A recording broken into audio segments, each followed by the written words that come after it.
আজকে হবে ঝিনুক রান্না, তার জন্য আমি জাল দিয়ে সেদ্ধ করে নেব। বন্ধুরা, এবার উতলে গেছে, এবার আমি উল্টে দিচ্ছি। সেদ্ধ হয়ে গেছে।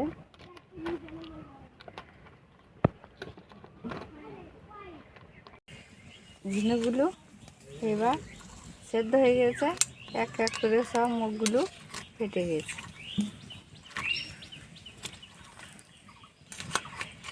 সেদ্ধ হয়ে গেছে, সব মুখগুলো ফেটে গেছে। আমি উল্টে দিচ্ছি। দেখুন কি সুন্দর ফেটে গেছে, হয়ে গেছে। এবার আমি ঢেলে নিচ্ছি। দেখুন মুখগুলো সব ফেটে গেছে। এবার আমি এক এক করে বেছে নেব।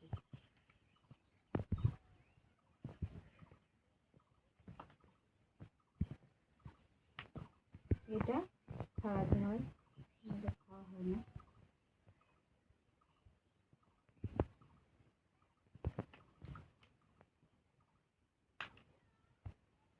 এগুলো ছাড়িয়ে নিতে হবে।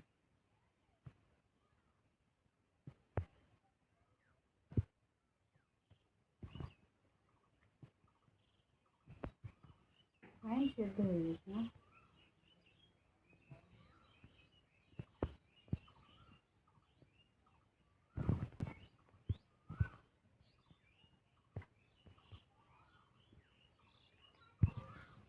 পরিষ্কার হয়ে গেছে। এবার আমি রান্না করব। হলুদ দিয়ে ভালোভাবে পরিষ্কার করে নিয়েছি। এবার শুক্তোটা রান্না করব। শুক্তোটা রান্না হবে, তার জন্য আমি উনুনটা জ্বালিয়ে নেব।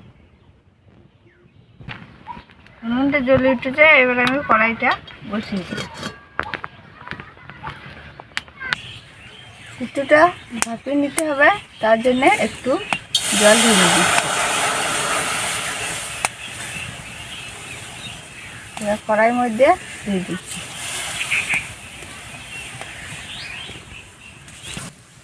নুন হলুদ আমি আগে থেকে মাখিয়ে রেখে দিয়েছিলাম, আপনারা চাইলে সঙ্গে সঙ্গে দিতেই পারেন।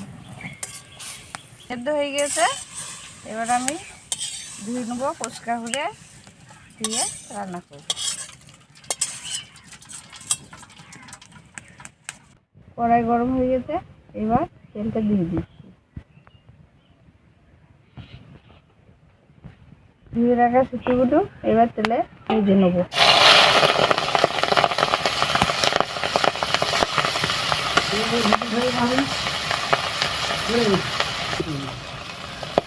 এবার একটু লাড়িয়ে ভেজে নেব।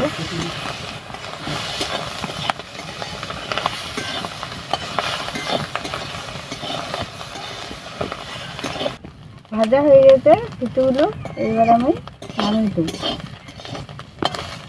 শুক্তো ভাজা হয়ে গেছে, এবার ঢেলে দিচ্ছি। মশলা করার জন্য এবার কড়াই তেল দিচ্ছি।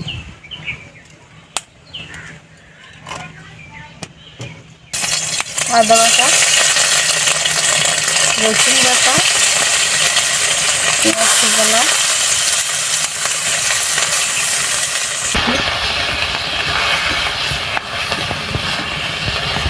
সরষে বাটাটা দিয়ে দিচ্ছি।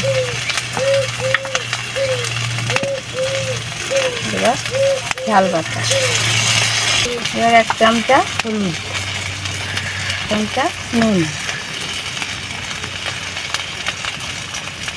আর একটু গুঁড়ো ঝাল। মশলাটা ভালোভাবে কষা হয়ে গেছে, তেল ছেড়ে গেছে। এবার দিয়ে দিচ্ছি।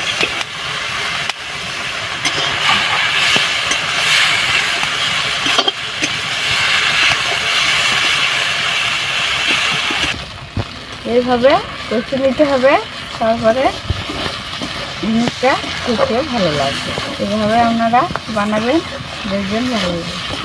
কষানো হয়ে গেছে, এবার একটু জল দিয়ে দিচ্ছি।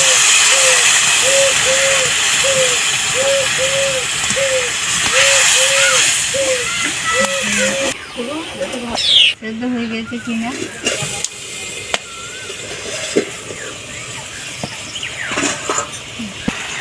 এবার হয়ে গেছে, লেবু দিয়ে নামিয়ে নেব।